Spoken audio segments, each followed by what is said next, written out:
Welcome back to another episode of Relatively Damaged Live. My name is Angela. And I'm Kat. The live shows are currently streamed to Facebook, YouTube, Twitch, and Twitter, and wherever else we decide to, to stream them. Please remember to follow and subscribe and share with your friends if you really like what we're talking about. On the Monday segment of the shows, Kat and I talk about topics that we find interesting. And today's topic is transformation. Oh, this is kind of interesting because after the holidays, spending time with family, this quote really kind of struck me as apropos uh, because of how we we behave around family and how we think about that, and of course our family of origin is usually our people we've had relationships with the longest, and in some cases have been most damaged by. There's often a lot of hurt and pain. So if it's okay with you, I'm going to jump right in with this quote. Yeah. Okay, this is from Joan Chittister from her book Scared by Struggle, Transformed by Hope. The important things in life, one way or another, all leave us marked and scarred. We call it memory. We never stop remembering our triumphs. We never stop regretting our losses. Some of them mark us with bitterness, but all of them can, if we will allow them, mark us with wisdom. They transform us from our small, puny, self centered selves into people of compassion. For the first time, we understand the fearful and the sinful and the exhausted. They have become us, and we have become them as well. We who recognize the down and out in the street, who mirror our despair. We commiserate with the anger of the marginalized. We identify with the invisibility of the outcast. We can finally hear the rage of the forgotten. We are transformed. That's so beautiful. Yes, it is. I it's I mean, what's really interesting is, in one sense, we're safe with our family in a certain degree because it's the safety of the familiarity.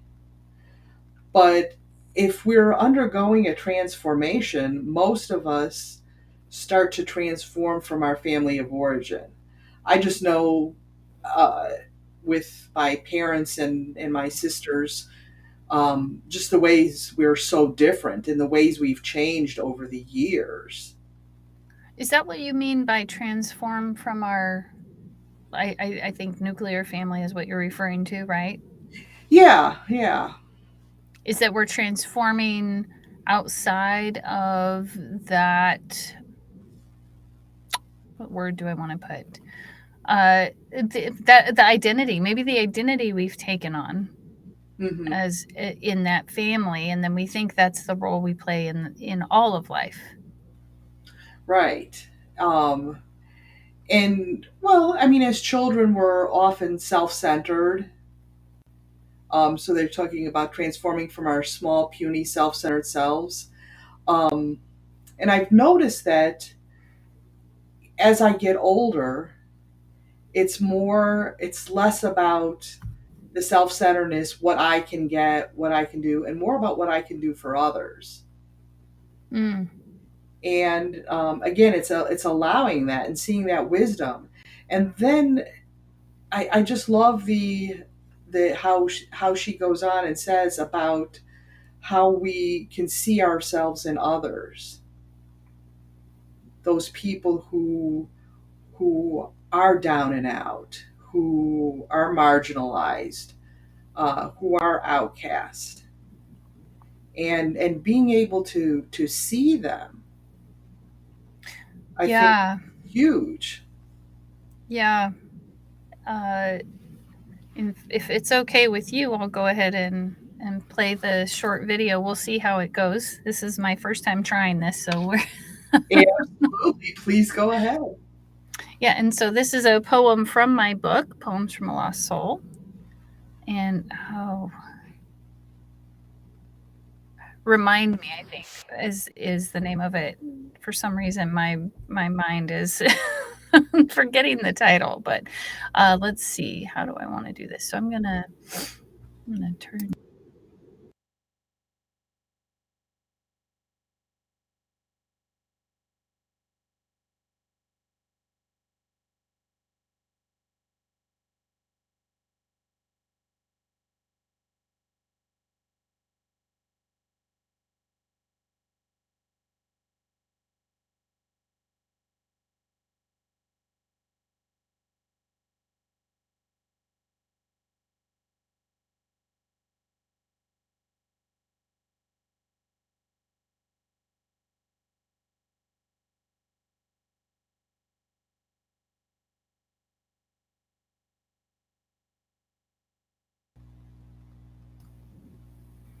So that poem is clearly about being homeless or becoming homeless. And while I've never been homeless, maybe in my heart I felt homeless.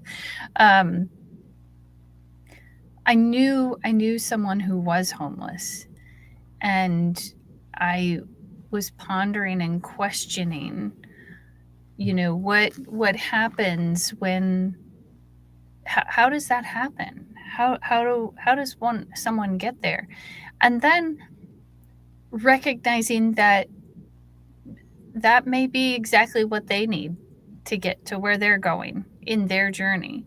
And that doesn't make them any less. I got to interview Tony Lynch on my podcast and on the Relatively Damaged podcast that you can find on Spotify, Apple, and all of that. And he had been homeless and also I struggled with drugs and alcohol. And he is one of the most loving and giving men. As so is the person in my life that is no longer homeless, right? That was homeless for some time. And I think that it's really interesting to be able to walk down the street. There's something that happens, a transformation, if you will, for lack of a better word, and I think it's apropos. um, to see someone who's homeless and remember that they are me, or I could be them. It's just in those moments of life, I could have been the one who ended up in that situation for whatever reason. And to remember that. So instead of looking at them, oh my gosh, they're a scourge to our neighborhood and they're this and they're that, what happens when we shift and we go, ooh, what if they were me? Or what if I were them? And it shifts that whole conversation, that whole perspective. It's like I remember going to the grocery store shortly after Dr. Fred Bloom taught me about I am, right? And and then challenged me to look at everyone as if they were part of me, not separate from me, but part of me. And I'll never forget getting into the parking lot and seeing this woman and being judgy. And I know I've talked about this before, but clearly it was a huge impact on me to to go, oh, that's me. What am I doing?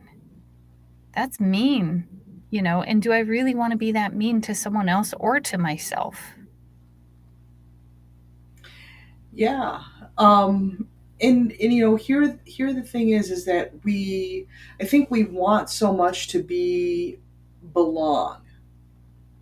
In the first place, we often belong as our family. And like for me, I went to my in-laws. So at first I didn't belong. It took a while for them to get to know me, for me to get to know them, and then belonging. Um, and so, I see that we always want to belong so that when we see those people who don't belong,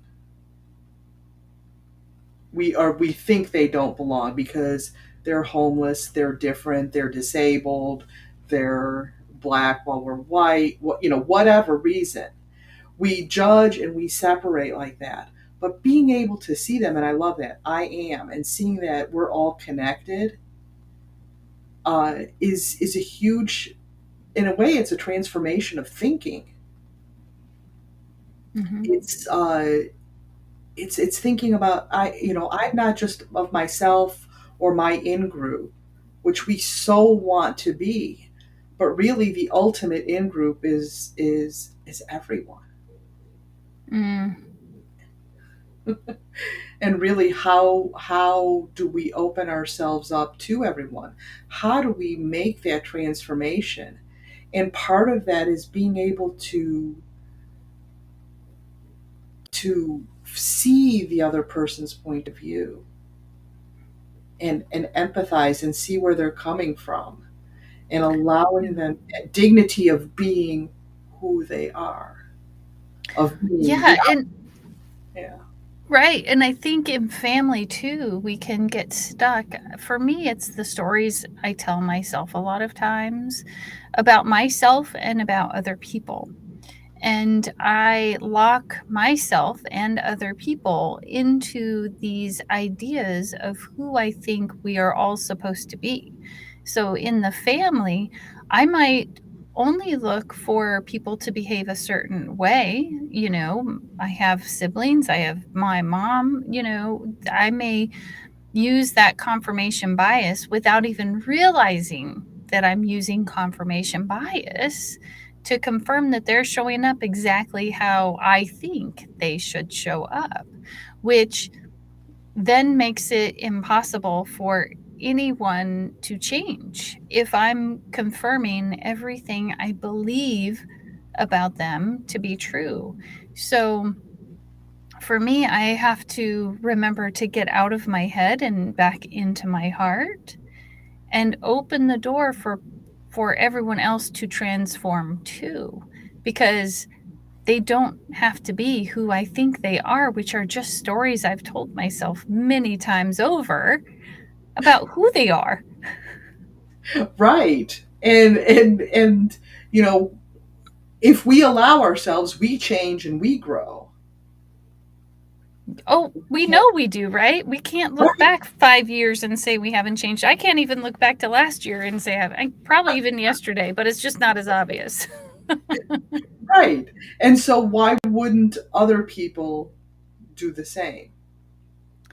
Well, I think it comes down to too living in that, well, I'm not sure world or I don't know world, and acknowledging that I don't know anything about who these people are unless and even when I'm seeing them on a regular basis, they can still change. Um, I just have to I really stay out of my own way and get present with who they are and with who I'm going to be in that moment.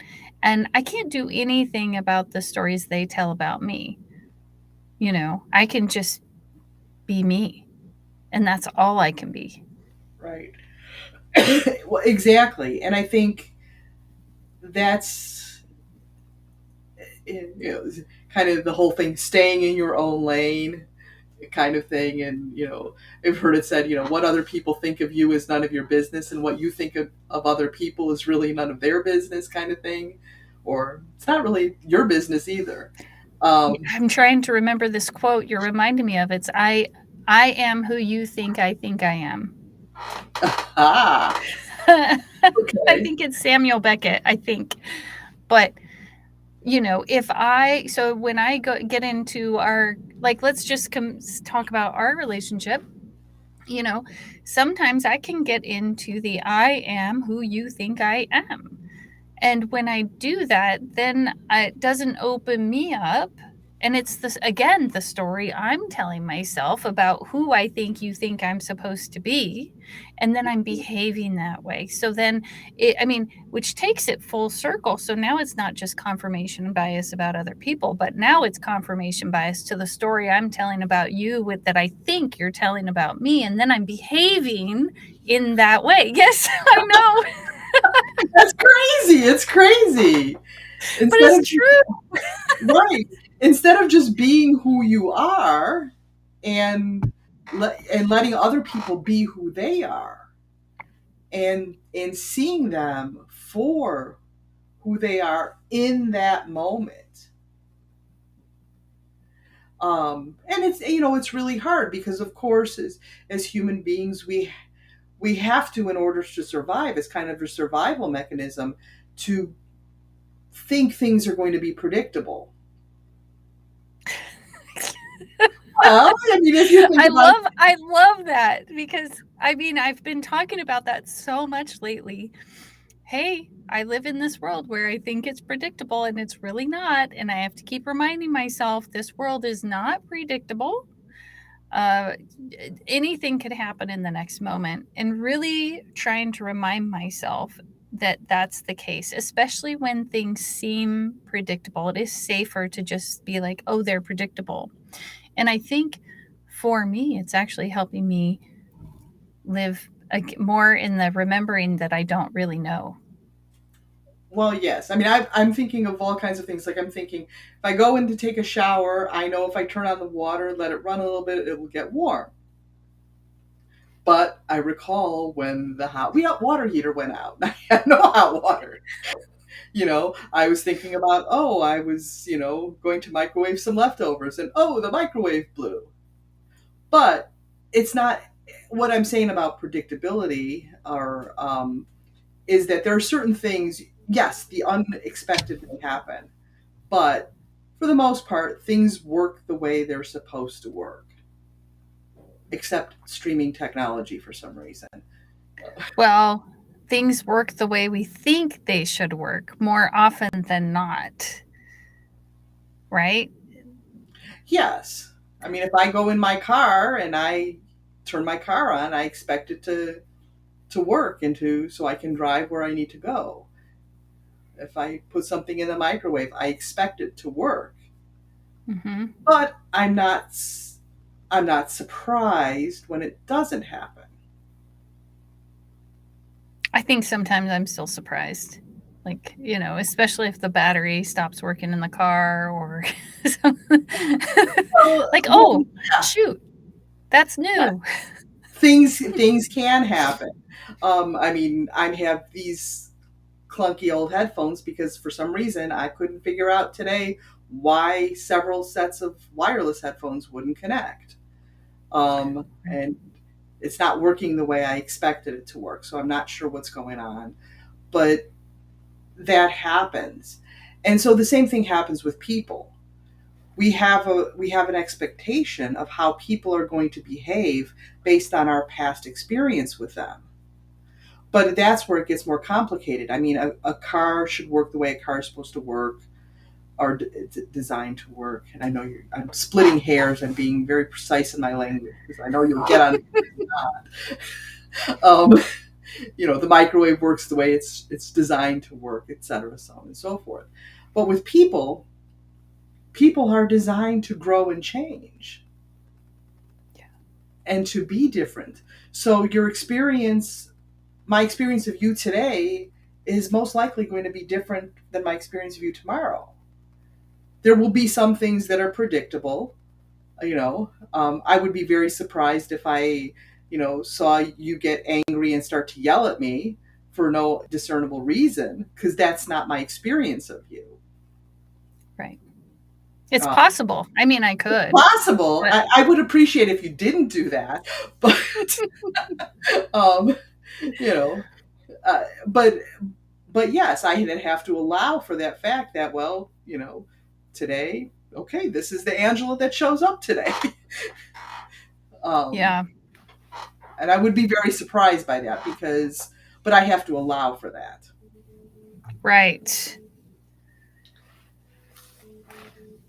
And so when I think, in terms of this transformation, if we isolate ourselves into this world, our family, our socioeconomic, our educational status, whatever, and we isolate ourselves in that bubble Hmm. where things are more predictable, Yeah. we don't allow for that transformation of meeting people who have different experiences, different ideas, uh, different ways of viewing the world. And that's where the transformation comes in, because those experiences and And being able to relate to those people is what allows us the greatest transformation to change and grow. Oh, yeah. That reminds me of when Esther Perel, uh, she said somewhere, I don't remember where, it's really easy to know yourself in relation to an island. It's a lot different to know yourself in relation to all of the people in your lives, or something to that effect. And it's so true. Who am I with my mom or my caregiver or my daughter? And I'll tell you, one of my daughters will point out that it's different, and it's because they are also different, with me. So one thing doesn't always work with another person, and that's okay. It's who And that, I think, is where it's coming back into ourselves and wondering, who is it that we want to be? Right. Um, and I want to be that person. For me, I want to be that person who's transformed. I seek out to learn from other people, to understand. Um, and I think that has changed my perception about the struggles that other people go through, and to see the similarities yet the differences. Yeah, I it's so true, because the question I asked at our family event, one of our family events this last week, was, what strengths have you gained from a failure that you had in the last year? And everyone that I talked to gave me some insight about different ways to different strengths I could find by having a failure, and how important that was. And it was really beautiful. One of the responses was like, I was just reflecting back to them what they had told me, and they were like, wow, I never really thought of it that way, you know? So sometimes it's just a matter of noticing that we all have it inside of us. We're all able to transform. We're all able to take those failures and turn them into strengths. Sometimes it's really hard to articulate what those strengths are, though. So I love that question, because Oh yeah, yeah, it's there for all of us. yeah. I love that you asked that question. I don't think that we asked that question. Typically, it was what are you grateful for this year? And Hmm. on Thanksgiving when we did our meditation, I was just thinking, because you asked us to look back over the past year when you were leading the meditation, and for me, I could just look at the moment, but then when I sat with it for a while, it was seeing the transformation, and it was seeing all the ways I've grown with people I've connected with, and and understanding them. They change me, and I change them. It's kind of basic physics. Matter reacts with matter, Hmm. and it changes it. It transforms it. So why Yeah, couldn't we do that in a more of a metaphysical realm? it's a good question. Let's see. Jordan says, "Oh, somebody's telling me they do graphic designs, so they want me to. They want us to DM them." Yeah, that's probably not going to happen. that's Um, that's yeah. But transformation is something that we think we're capable of, and other people aren't, like you were saying earlier. Or sometimes it's the opposite. We're capable, but someone else isn't capable. And I think we need to be careful in putting up those either ors of they're capable, I'm not, I'm capable, they are, because it really depends on, like, the mindset and the emotion of where I'm standing in that transformational moment, right? do and am not I only that, we can't judge what other people's transformation should be.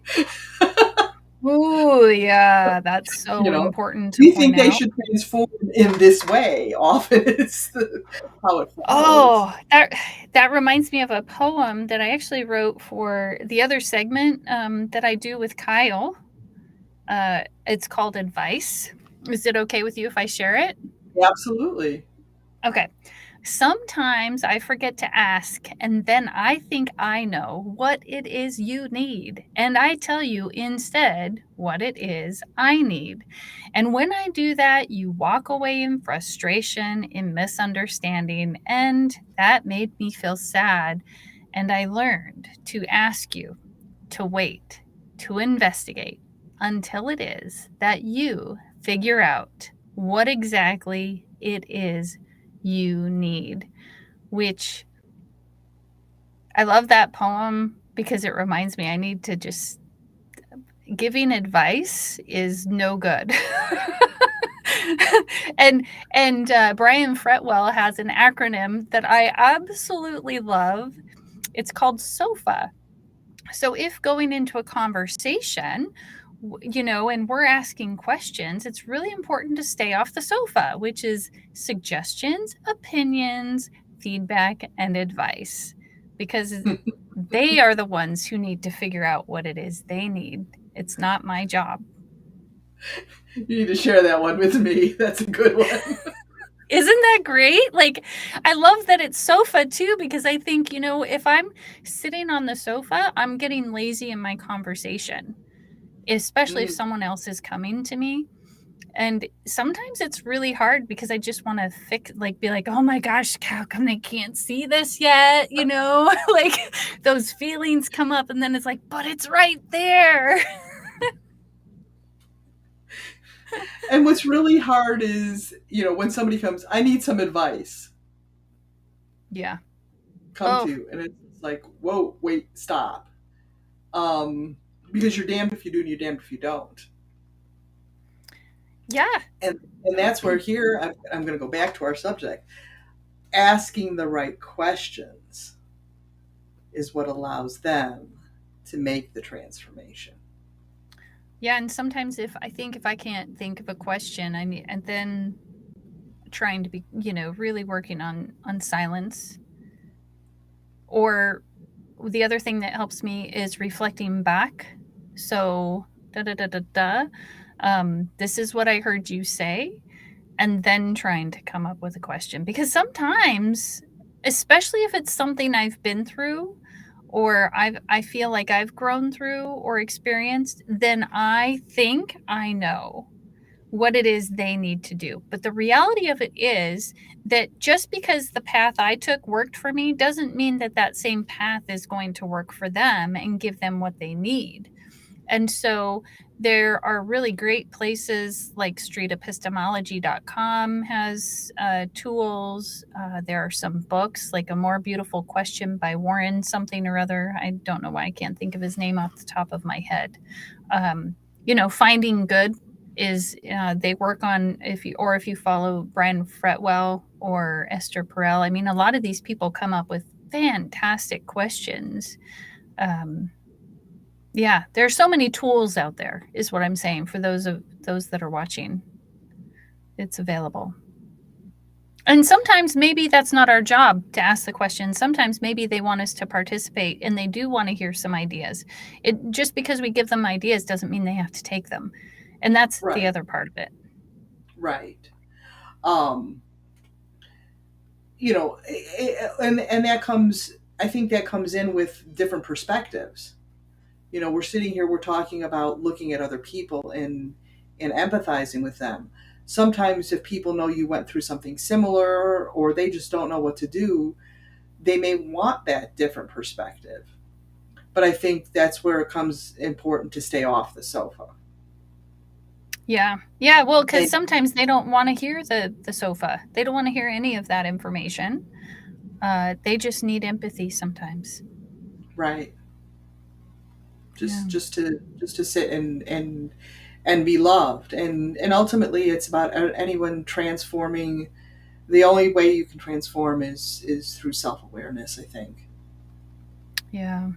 Yeah, definitely. Well, our time is up.